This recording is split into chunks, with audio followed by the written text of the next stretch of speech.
do require that people show a birth certificate or a passport to register to vote. I don't have the exact numbers in front of me, but it's something like 40% of Americans don't have those documents. Married women, if you changed your name when you got married, it's going to be different than what's on your birth certificate, right? And what that's going to do in terms of complicating the ability of women to register to vote.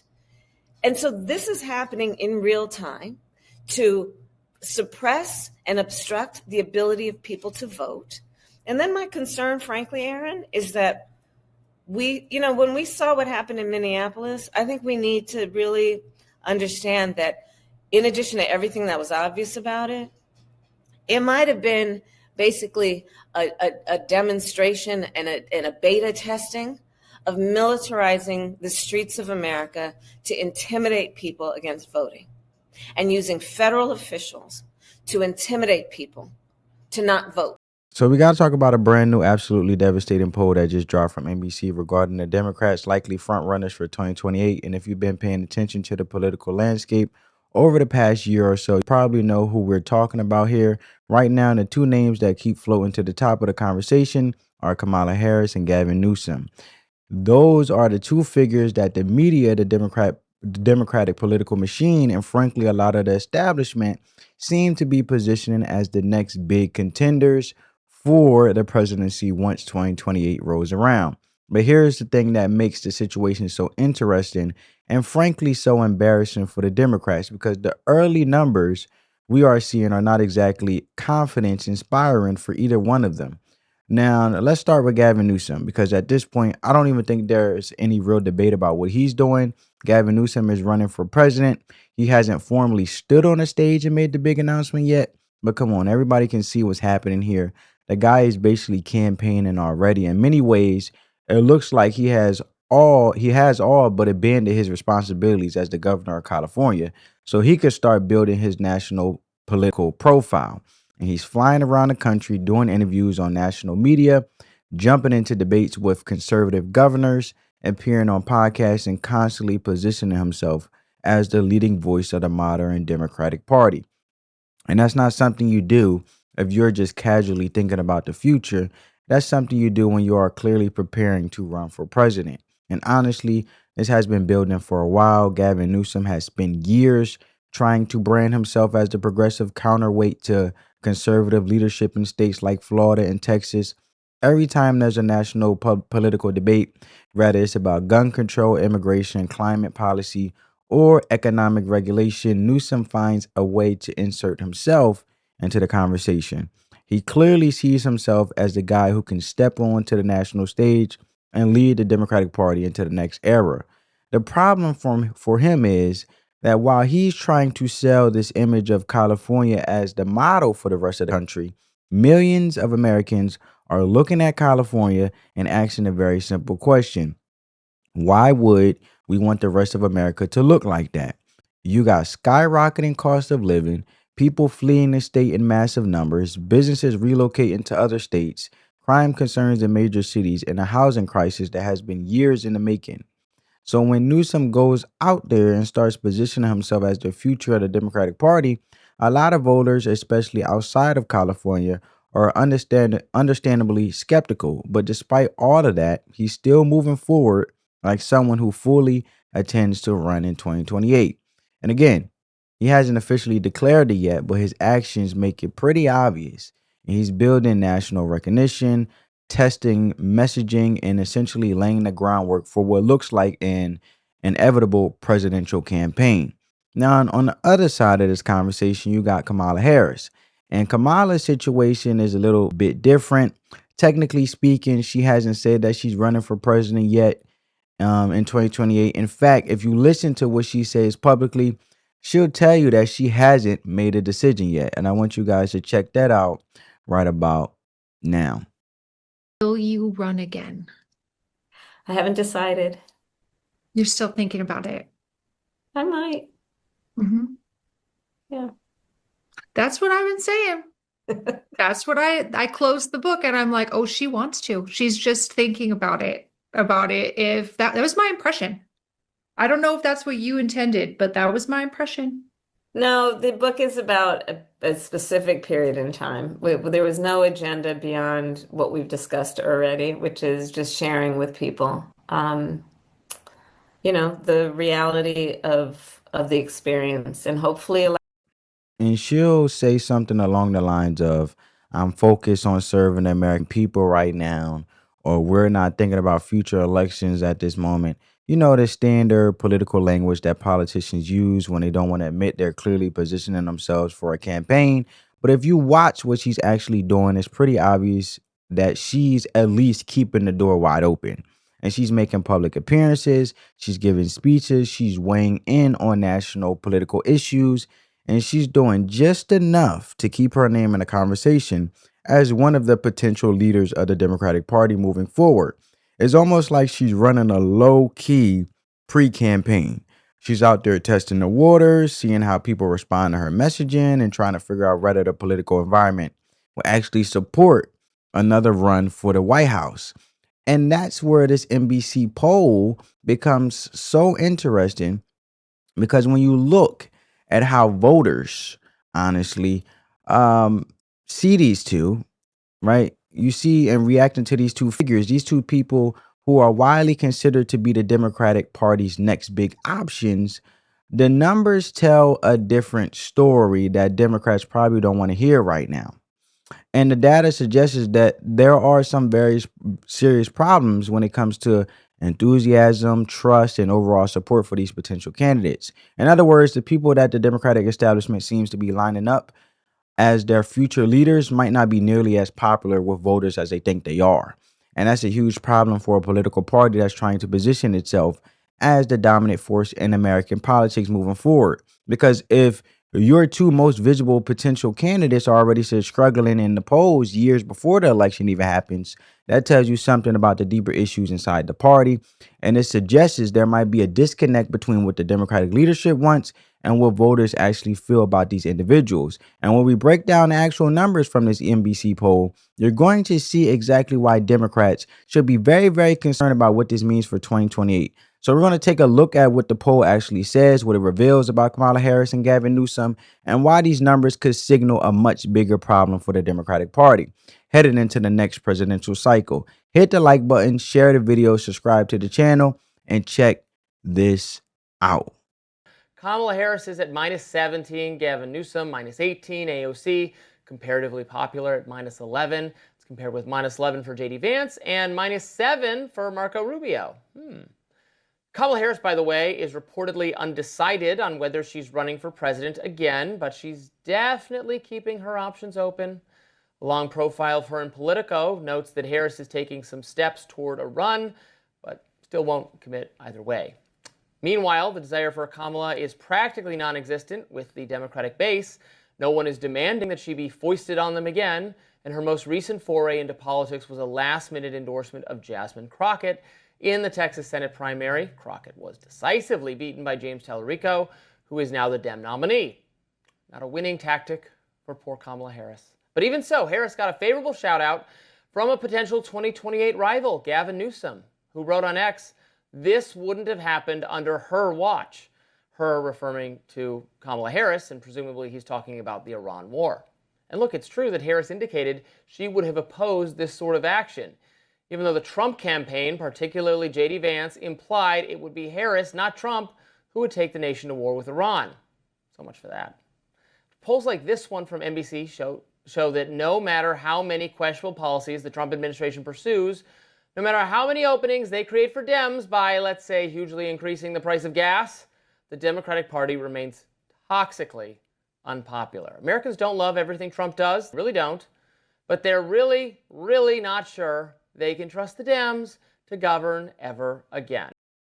And this is where the whole thing starts to look even more obvious, because when you step back and look at what Kamala Harris has been doing lately, the pattern is pretty clear. She's out there promoting the book. She's doing media appearances. She's inserting herself into the political conversation again. And we're supposed to believe that all of this is just happening randomly.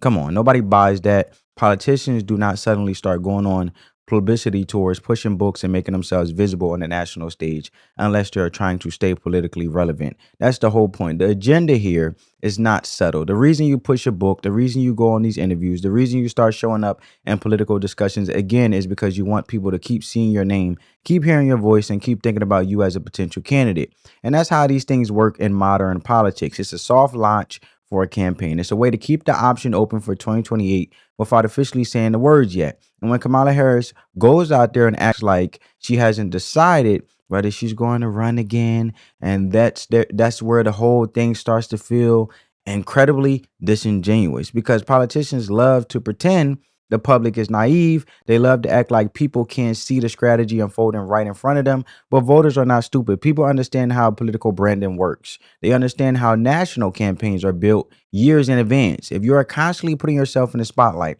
constantly talking about the future of our country, constantly positioning yourself in political debates, it's not because you're just bored at home looking for something to do. It's because you're trying to stay relevant long enough to launch another campaign. And that's exactly what this looks like with Kamala Harris right now. And she's not officially running, but she's absolutely leaving that door wide open, as I have said.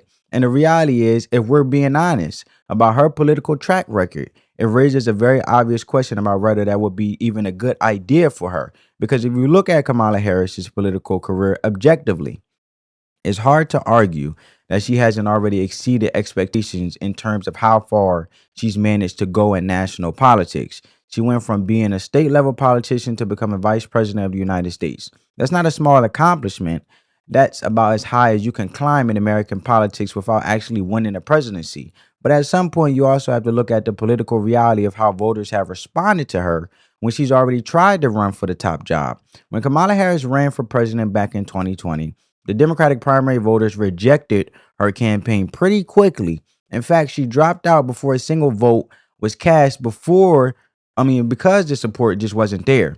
Tulsi Gabbard definitely obliterated her, and her campaign struggled with messaging, struggled with organization, and struggled with enthusiasm among voters. Then you fast forward to 2024, where she was part of a ticket that faced another wave of criticism and political resistance from a huge portion of the electorate. And that raises the question, if you're already going through multiple election cycles where voters clearly showed hesitation about your leadership, why would you assume that 2028 is suddenly going to be different? Politics is brutally competitive, and voters have long memories. And if someone has already struggled to build enthusiasm across the country, it's not easy to suddenly reinvent that image overnight. And that's where this new poll becomes really interesting, because while the media spends a lot of time talking about Donald Trump's favorability numbers or Trump's controversies or whatever the latest headline happens to be, there's another side of the political equation that doesn't always get the same level of attention. If Trump is supposedly unpopular, the obvious question is, compared to who? Compared to what? Because politics is always relative. It's not about whether a politician is universally loved. It's about whether voters prefer one side over the other when they actually go to the ballot box. And according to this NBC poll that quietly circulated without getting nearly the level of media coverage you might expect, the numbers for Democrats' potentially 2028 candidates are not exactly encouraging. In fact, they're pretty rough. And when voters are asked about their views on major political institutions and figures, some of the results paint a picture that Democrats probably wish people weren't paying attention to. One of the more surprising results that came out of this polling data is that Immigration and Customs Enforcement, ICE, actually has higher favorability numbers than the Democratic Party itself in some of these measurements. Now, think about that for a second. For years, ICE has been one of the biggest political targets of progressive activists. You heard the slogans, you heard the calls to abolish ICE, you heard the constant criticism from the left about immigration enforcement and border security. And yet here we are in a situation where, according to polling data, the agency responsible for enforcing immigration law is viewed more favorably than a political party that has spent years attacking it. That should be a massive warning sign for Democratic leadership, because if the institutions they've spent years criticizing are now polling better than their own party brand, That tells you there's a deeper problem happening beneath the surface. It suggests that the messaging isn't landing the way they think it is, and it suggests that voters might be far more concerned about issues like border security, law enforcement, and government accountability than Democratic strategists want to admit.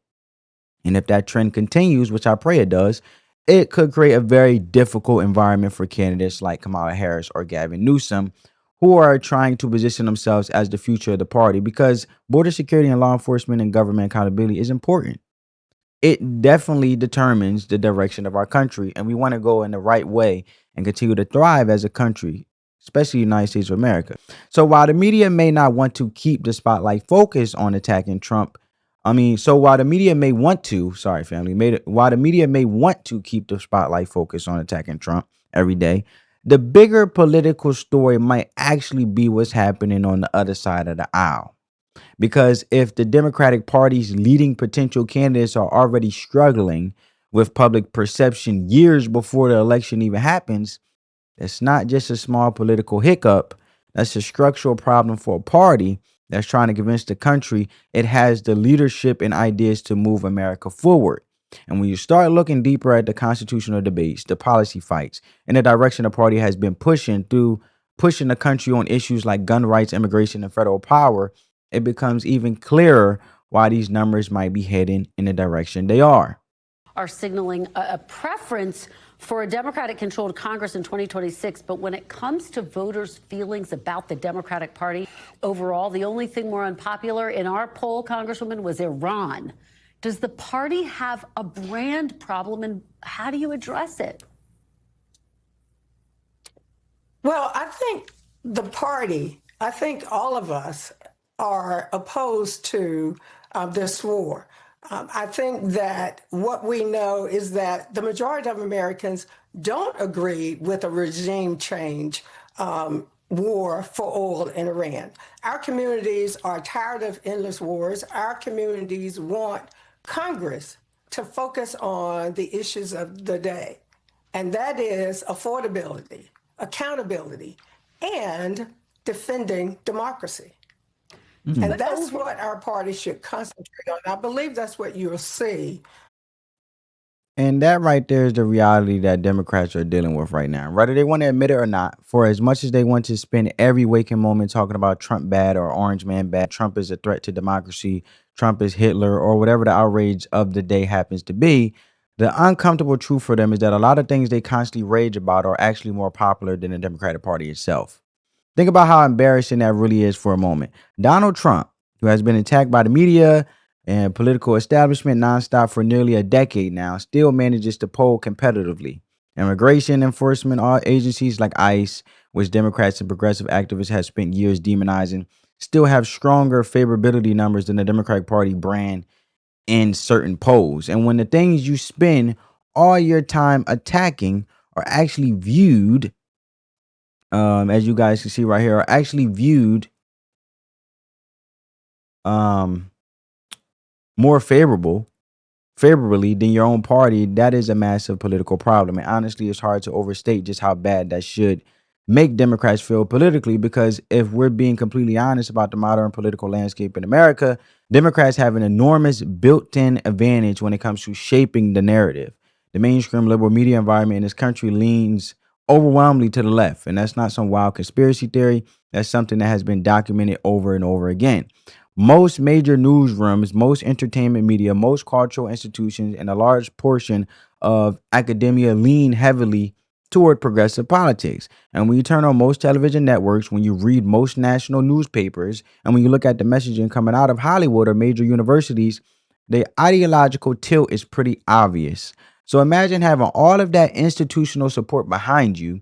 Imagine having a majority of legacy media repeating your talking points, defending your narratives, amplifying your criticisms of your political opponents, and framing the national conversation in ways that genuinely benefit your side. You would think that kind of structural advantage would make it easy to maintain strong public support. You would think that if the media environment is constantly reinforcing your perspective, your party will have a massive edge when it comes to shaping public opinion. And yet, despite all of that, the Democratic Party still finds itself in a situation where the very people and institutions they attack nonstop are polling just as well or sometimes better than they are. And that is remarkable. It really is, because it suggests that even with the benefit of favorable media coverage and cultural influence, the message simply isn't resonating with a huge portion of the country. And when you look at what the Democratic Party has actually been offering votes over the past several years, it becomes a little easier to understand why that might be happening. A huge part of their political messaging has been built around opposition to Donald Trump. Everything revolves around Trump. Every election cycle, every speech, every panel discussion on cable news eventually circles back to Trump. And the argument is always some variation of the same theme. Trump is dangerous. Trump is a scream. Trump is a threat to democracy. That message has been repeated so many times that it almost feels like the entire political identity of the modern Democratic Party revolves around reacting to Trump. But here's the problem with building your entire political brand around opposition to one person. Eventually, voters start asking a very simple question: what are you actually offering? And what is the positive vision? What policies are you putting forward that improve people's daily lives? If your entire message is basically vote for us because the other guy is terrible, that strategy has limits. And at some point, people want to hear what you are actually going to do for the country.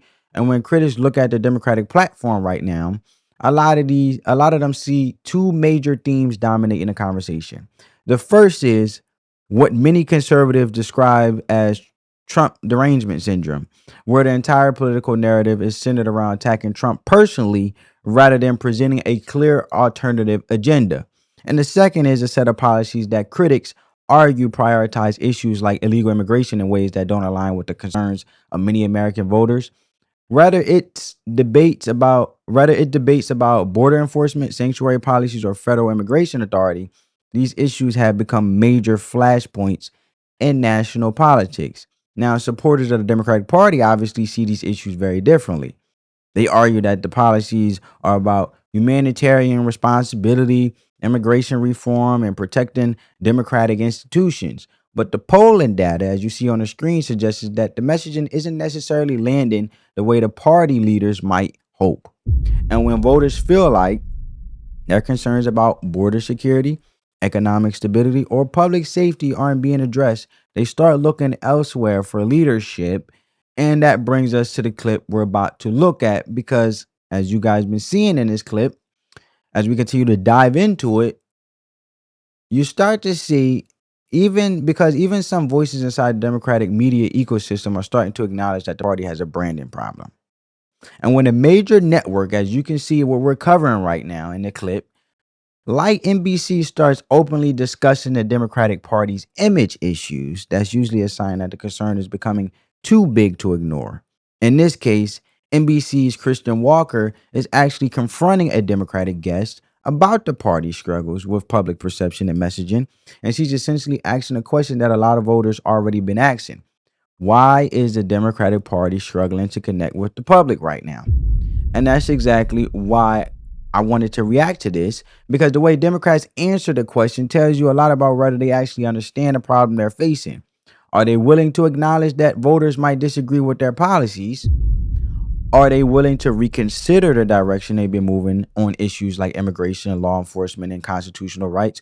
Or are they just going to keep doubling down and die on the hill with the same messaging that hasn't been working?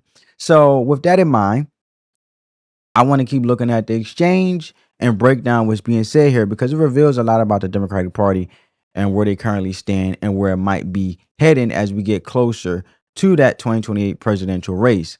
Now, and I did rewind a little bit because I didn't want you guys to miss what I'm actually about to get on this Democratic representative about.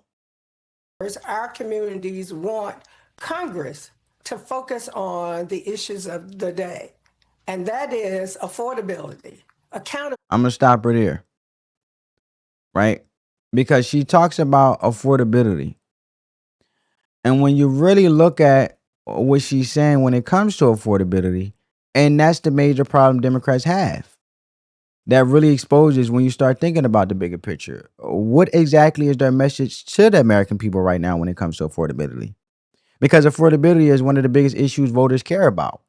People are dealing with high housing costs, high grocery bills, expensive energy, rising insurance costs, and just the overall cost of living going through the roof. So when people walk into the grocery store, they try to buy a house or they pay their rent, that's where politics becomes real. And that's where policy actually hits people in their daily lives. And if you're a political party trying to win elections, you better have a convincing answer to that question.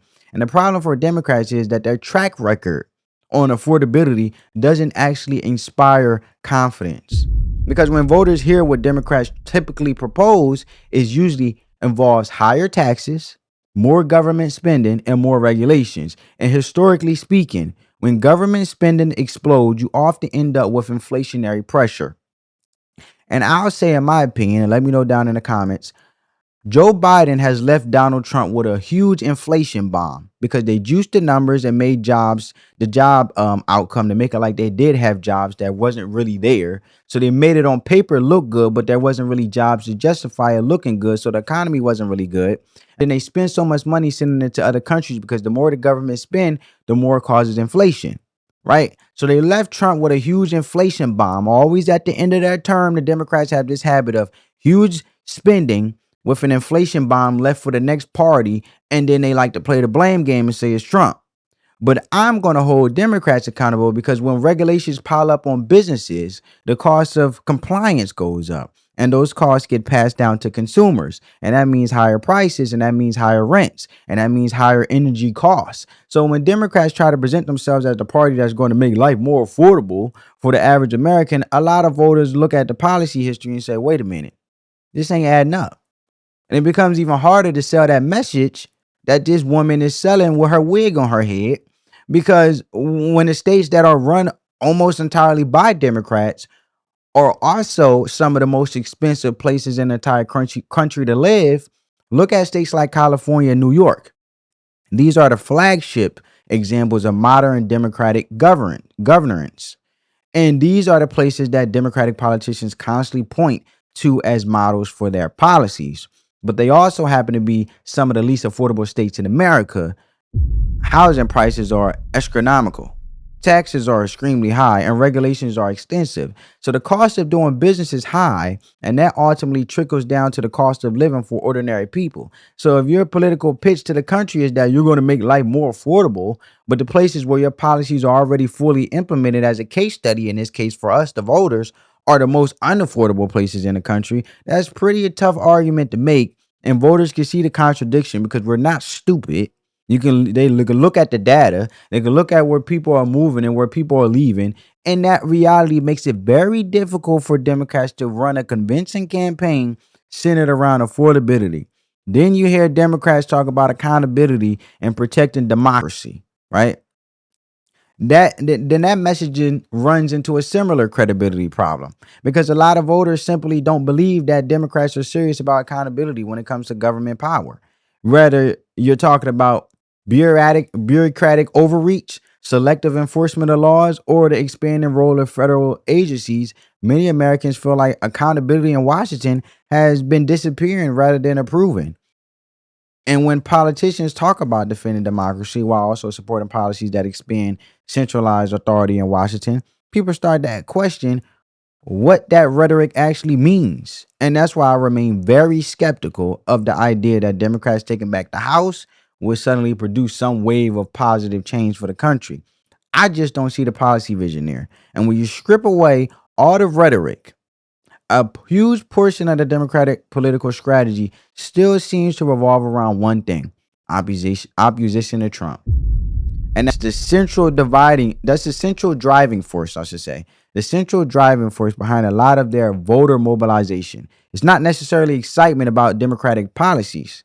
It's not necessarily deep trust in Democratic leadership. And for a lot of voters, it's simply about stopping Trump. And that's a pretty strange place for a country to be politically.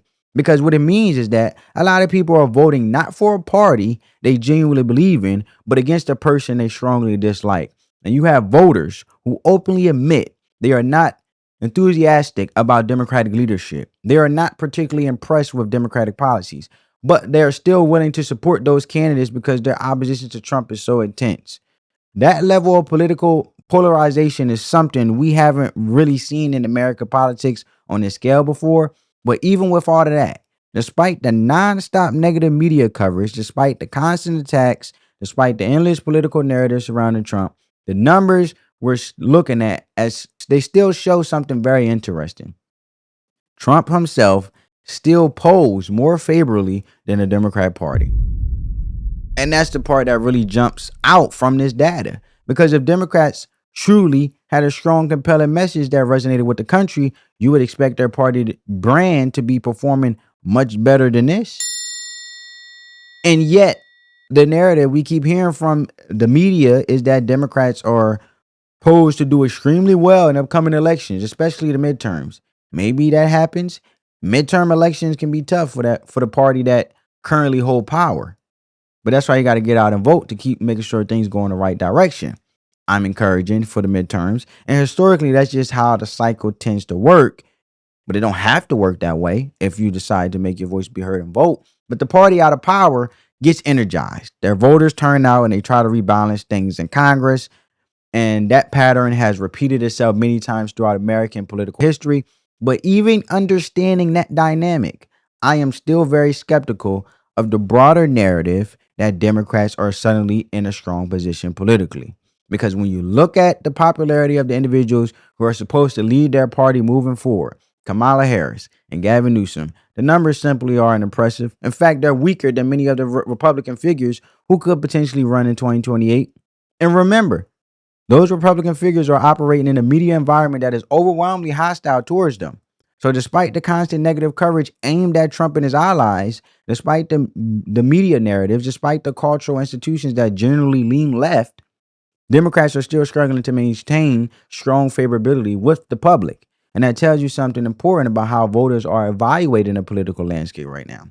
It suggests that a lot of Americans simply are not convinced that Democratic leadership is delivering the result they're looking for. And honestly, when you look at the situation objectively, it really highlights just how ineffective Democrats have been at governing in the eyes of many voters. And they have enormous institutional advantages, and they have favorable media coverage, and they have massive cultural influence, and they have nonstop political messaging attacking their opponents. And even with all of that working in their favor, they still end up polling worse than many of the very people and institutions they criticize every day. And defending democracy. And that's what our party should concentrate on. I believe that's what you'll see should we take back the majority in 2027. Do you think that Democrats, though, do have a brand problem given the low party approval ratings that you're getting across the board? I think the numbers suggest that. But I think, polls are a point in time. And I think as we see what this administration is doing, what Republicans are allowing the administration to carry forward, people will put their trust in change. And that change will come from the Democratic Party, particularly when the U.S. House is taken by Democrats for the majority. Yeah. But anyway, that's why this poll like this is fascinating to watch, because they reveal the gap between the political narrative being pushed in the media and the way voters actually feel. And right now, that gap looks pretty significant. But I want to hear what you guys think about this. Let me know down in the comments how you interpret these numbers and what you think they mean headed into the next election cycles. And if you enjoyed this video, make sure you hit the like button, share it with someone who follows politics, and subscribe to the channel for more commentary like this. I'll catch you in the next one, family. On that note, family, peace.